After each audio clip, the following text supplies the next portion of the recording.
4 PM news network में आप सभी का स्वागत है। मैं हूं क्षितिज कांत। भिवानी में हूं और भिवानी में काफ़ी ज़बरदस्त टक्कर देखने को मिल रही है। हमारे साथ पीछे काफ़ी महिलाएं हैं, हम बात करेंगे इनसे और समझेंगे कि ये जो साइलेंट वोट की जो बात होती है वो किधर गया, क्या मुद्दे थे और किन मुद्दों पर आज वोटिंग हुई। मैम पहले आपसे बात करूँगा, आपने वोट किया? हाँ जी। पहला वोट था? हाँ जी।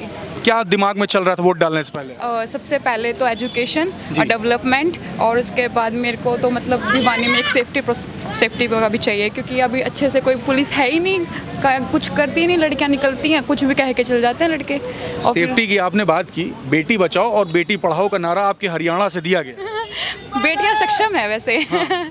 यहाँ की बेटियां पूरी तरीके से सक्षम है, तो कोई ज़रूरत है वैसे तो नहीं है, बट थोड़ा सेफ्टी प्रोस्पेक्ट रखना चाहिए पुलिस को। सेफ्टी प्रोस्पेक्टस यहाँ पर नहीं है? हाँ, थोड़ा सा नहीं है। आपकी और भी फ्रेंड्स होंगी, क्या समस्याएं बताती हैं? समस्या तो कुछ नहीं है, बस थोड़ा सा ये कॉलेज में थोड़ा सा कहीं ना कहीं लड़कियां का वो कम है एजुकेशन में, मतलब कम आती हैं कंपैरिजन टू बॉयज़ एजुकेशन में भी हाँ। समस्याएं हैं। हाँ। और जो सेफ्टी पर्पस है हाँ। उसमें भी दिक्कतें हैं। हाँ। क्या क्या फेस किया आप लोगों ने, आपकी फ्रेंड्स ने? जैसे कि मतलब यहाँ अच्छी कोई कोचिंग सेंटर नहीं है, इसके लिए मैं दिल्ली या जयपुर जाना पड़ रहा है पढ़ने के लिए। मैं एक्चुअली 1 साल से यूपीएससी की प्रिपरेशन कर रही हूँ, तो मैं बाहर से ही पढ़ के आई हूँ। तो मुझे ऐसा लगता है अगर यहाँ कोई कोचिंग इंस्टीट्यूट होगा ना, तो जो आसपास की लड़कियाँ हैं ना, उनको बहुत अच्छा मतलब वो मिलेगा प्लेटफॉर्म पढ़ने के लिए। इसके कुछ फैमिलीज नहीं भेजती बाहर, कुछ फैमिली थोड़ी ब्रॉड माइंड की होती है कि उनको लगता है कि हमारा बच्चा बाहर जाएगा तो बिगड़ जाएगा, या फिर हमारा बच्चा वहाँ जाएगा तो ये सीखेगा वो सीखेगा। तो इसलिए मैं सेफ्टी प्रोस्पेक्टस से आप क्या हाँ। क्या फेस किया यहाँ पर? मेरे साथ तो एक्चुअली ऐसा हुआ नहीं, आपके बट फ्रेंड्स के साथ में? मतलब लाइक बोल देते हैं बच्चे कुछ भी राह चलते, फिर वो डरती हैं कि अगर हम किसी की कंप्लेन करेंगे या फिर, तो मेरे को लगता है कि पुलिस का थोड़ा होना चाहिए एक्टिव रोडों पे कि ताकि हाँ रोड पे। तो आपने इन सभी मुद्दों पर वोट किया आज? हाँ।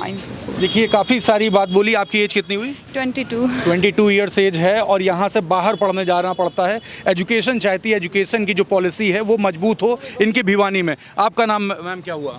है आपका नाम क्या हुआ? कुनुप्रिया तंवर। आपने भी वोट डाल दिया? हाँ। पहला वोट था? हाँ। किस मुद्दे पे आपने वोट किया? एजुकेशन के ऊपर था, वही डेवलपमेंट के ऊपर था, क्योंकि बहुत चीज़ें ऐसे हैं, मतलब जैसे फ्लाईओवर बन रहा है हमारी साइड, तो उसमें भी बहुत प्रॉब्लम आ रही है। बहुत टाइम हो गया उसको फ्लाईओवर को बनते, तो डेवलपमेंट इतना अच्छे से हो नहीं रहा और इतनी तेज़ी से हो नहीं रहा जितना होना चाहिए।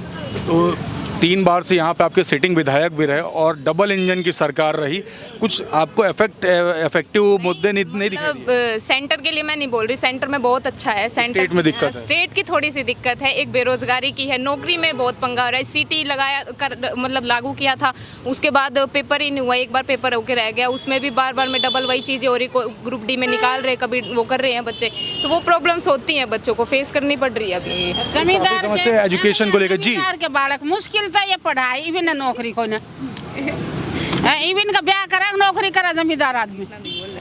समस्याएं काफी है। हाँ बहुत काफी से। तो आपने भी इसी मुद्दे पे किया है? और अपने बालक का ध्यान करते हुए? पोता पोती का ध्यान करा, बालक तो पढ़ लिख के गए अपना। पोता पोती का ध्यान करते हुए? तो पोता पोती। जी, आपने मैम किन मुद्दों पे किया वोट? डेवलपमेंट मुस्कुराइए मत, बोल दीजिए आप, आज खुल के बोल दीजिए। हमारा जितवाड़ा चिमकना चाहिए। आपने किन मुद्दे पे किया? दिया हमने तो, हमारा जितवाड़ा चिमकना चाहिए। जी, आपने किन मुद्दों पे किया? बस जीतू वाला सही रहा, चिमकना। अच्छा, समस्याएं क्या क्या रही हैं लगभग? हमारे घर पुल कंस्ट्रक्ट हो रहा है, जो मतलब 2-2.5 साल से मतलब बन ही नहीं रहा। 3 साल हो गए, बन ही नहीं रहा। अच्छा, एक सवाल कर लूँ, हरियाणा में नई सरकार बने, किसी की भी बने, आप लोग चाहते क्या है, क्या होना चाहिए पूरे हरियाणा को अगर ओवरऑल देखें, क्योंकि यूपीएससी की प्रिपरेशन भी कर रहे हैं, तो ब्रॉड माइंड के आप लोग लड़कियां हैं, क्या नया होना चाहिए हरियाणा में जो अभी तक क्या आपने नहीं देखा? अभी हरियाणा में एक्चुअली अगर आप वो देखोगे मतलब बेरोजगारी, तो हरियाणा पहले नंबर पे है। राजस्थान भी मतलब उनसे बीट करके चला गया। तो मेरे को ऐसा लगता है कि सबसे ज़्यादा हरियाणा में एजुकेशन पे काम होना चाहिए, क्योंकि डेवलपमेंट देखो गुड़गांव, फरीदाबाद, बांधवगढ़ है, मतलब और धीरे धीरे यहाँ भी हो जाएगा, वो उसमें कोई दिक्कत नहीं है, बट दिक्कत यहाँ एजुकेशन में है। क्योंकि मेरे साथ ना बहुत सारे बच्चे हैं जो अच्छे से प्रिपरेशन कर ही नहीं रहे, क्योंकि हरियाणा एजुकेशन में बहुत ज़्यादा पीछे। बेरोजगारी में अगर आप उनका सर्वे उठाओगे तो पहले नंबर पर हरियाणा। 10 साल में कहाँ कहाँ पे वर्क करने से चूक गई है गवर्नमेंट? एजुकेशन पे तो डेफिनेटली है, और भिवानी में तो वो डेवलपमेंट दिखता नहीं है जो अगर आप कंपैरिजन टू अदर सिटीज़ में अगर आप देख रहे हो तो उसमें तो है नहीं। बाकी तो तो सेंटर के लिए तो कुछ नहीं कह सकते, सेंटर में कर रहे हैं अच्छा काम है काफ़ी, और अप्रिशिएट भी कर रहे हैं मोदी सरकार को कि ये अच्छा जो कर- छोटे जो शहर हैं इनको ध्यान नहीं दिया गया। हाँ मतलब कहीं ना कहीं रह रही है इनमें भी, अभी रह रही है कमी, कहीं ना कहीं अभी ज़रूरत है इनको अभी करने की। आपकी एज कितनी हुई? मेरी 22 है। 22। देखिए दोनों लड़कियों से हमारी बात हुई तो काफ़ी सारे मुद्दों पर बात कर दिया। यूपीएससी की एस्पिरेंट्स हैं, और हरियाणा की बात की जाए, हरियाणा के भिवानी में तो यहाँ पर सेफ्टी पर्पस के लिए ये बताया कि यहाँ पर अगर पुलिस की जो व्यवस्था या मुस्तैदी अगर हो जाए मजबूती से तो दिक्कतें काफ़ी कम होंगी। दूसरी तरफ ये भी बात की एजुकेशन को लेकर के काफ़ी दिक्कतें रही, जिन मुद्दों पर वोट किया। अगर यहाँ पर अगर कोचिंग सेंटर्स या फिर एजुकेशन को लेकर के काफ़ी अगर अच्छे वर्क होते तो काफ़ी ज़बरदस्त मजबूती देखने को मिलती।